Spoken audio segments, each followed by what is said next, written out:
Welcome to the first volume of my series of videos focusing on James Matthew Barrie's relationship with the Llewellyn Davies boys, who served him as inspiration for his landmark theatrical masterpiece, Peter Pan. By the time he met George, the oldest of the five Davies brothers, during one of his frequent visits to the Kensington Gardens, Barrie had already established himself as one of England's leading dramatists and playwrights. Although married, he completely idolized boyhood, sentimentally lingering after those days of blissful carelessness. So when he met George in 1897, he embarked on a journey of inspiration and devotion that would have him forever attached to the Davies boys in weal and woe. In this first video, I'm going to show you some of the early encounters between Barrie and George. The boy portraying George in the clips actually bears a striking resemblance to the historic George, who you can see here together with his mother and younger brother Jack. So then, now I'm gonna leave you to the video. I hope you enjoy. You're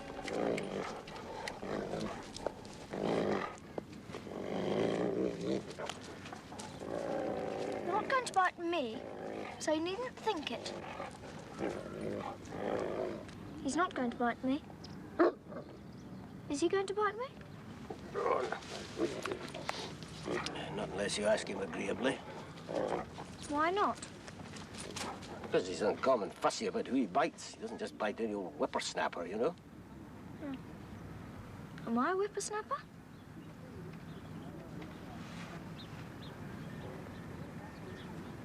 How do you do that?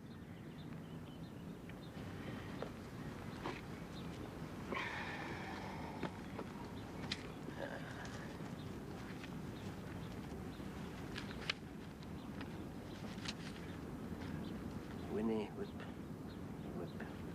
whippersnapper. Small boy. Young and insignificant person. Presuming or intrusive child. Orage unk. Couldn't have written it better myself. Well, small boy, does that answer your question? No, small man. It does not. You still haven't told me how you do that thing with your thingamajig. Pluck out the heart of my mystery, would you? Very well, I'll tell you. But on one condition. Yes? Have a good memory. No. I mean, yes. You come here every day? Most days. Except for Thursdays. That's Mary's day off. Now go on, show me how Mary? She's our nurse. Now show me how you do it. Just a minute. We haven't struck our bargain yet. Now, you listen to me carefully. The next time you're in the Kensington Gardens, just before lockout time, I want you to leave 4 safety pins, a piece of chocolate, and an acorn wrapped in a penny stamp under this root here. This one, just by the rabbit hole. What for? Don't ask questions. Just do as I say. But what do you want them for? Did I say they were for me? George! Coming! All right. Now tell me how you do it. Very well. If this was taught me by a pirate by the name of Swarthy, as villainous a creation as one could ever hope to meet on the South China Seas. And if you... Coming! You're locked in for the night if you don't come right this minute. Go on, then. I'll tell you some other time. Oh, and run along. They catch you in here after lockout time, there's no saying what mischief they'll do to you. They? George! Coming! Aren't you coming too? No, I have some matters to attend to. But it's lockout time. Just so. Good night to you. Oh. Thank you.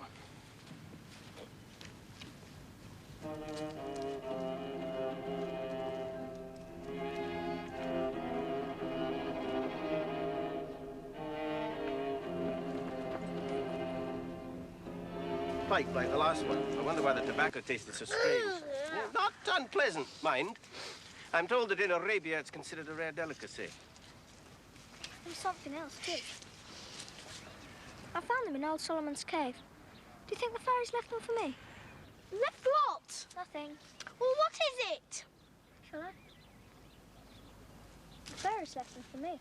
Fairies. You don't believe in them, I take it. No. Why should I? Well, it's up to you, of course. But I can tell you this. Every time a small boy says, I don't believe in fairies, there is a fairy somewhere in the world that falls down dead. He's right, you know. Oh, damn me, I must have killed tons of them. Let's have a look.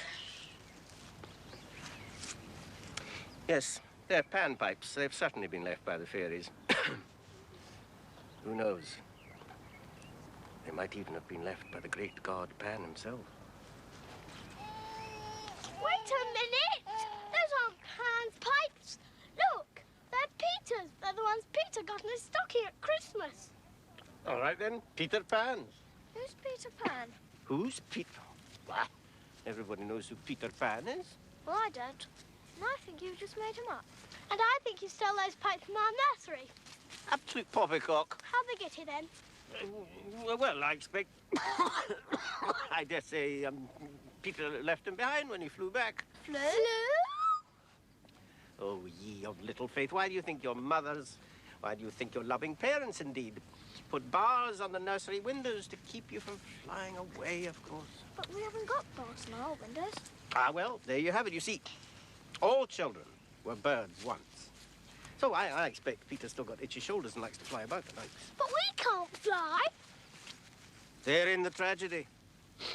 You lost your faith. The only reason that birds can fly and we can't, that they have perfect faith. But to have faith is to have wings. I don't think I believe you. Why not, Tree? Well, how can a bird turn into a baby? How can a caterpillar turn into a butterfly? So slobs, Mr. Knightley.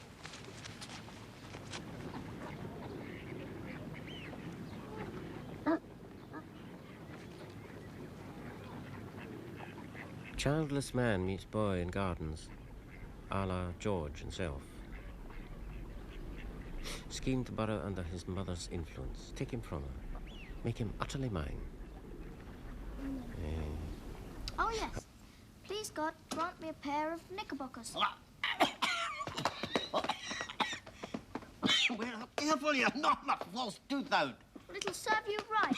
Mother says you smoke far too much. And one day you'll cough yourself into 1,000 pieces. Oh, it wasn't the cough that carried me off, 'twas the coffin that carried me off in. I remember my father always used to say that. If you go on coughing like that, Jimmy, you'll cough your insides up. Now, I never took any notice. And one day, do you know what he did? He teach me a lesson.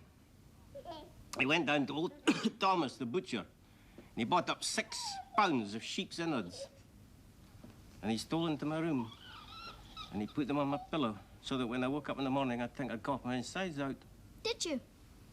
Well, when I went down to breakfast looking mighty white, my father said to me, well, Jimmy, you didn't cough out your insides last night. I said, Father, that I did. But with the grace of God and the help of a teaspoon, I put them all back again. Let's noise and you wake up Peter. Come on, into bed. Oh, Mr. Barrie was going to tell us another story. Bless me, child. How many more do you want? Something you'd like to tell us, nurse. Any more of your pert replies, young man, and you'll get my Gregory powder on the end of your tongue.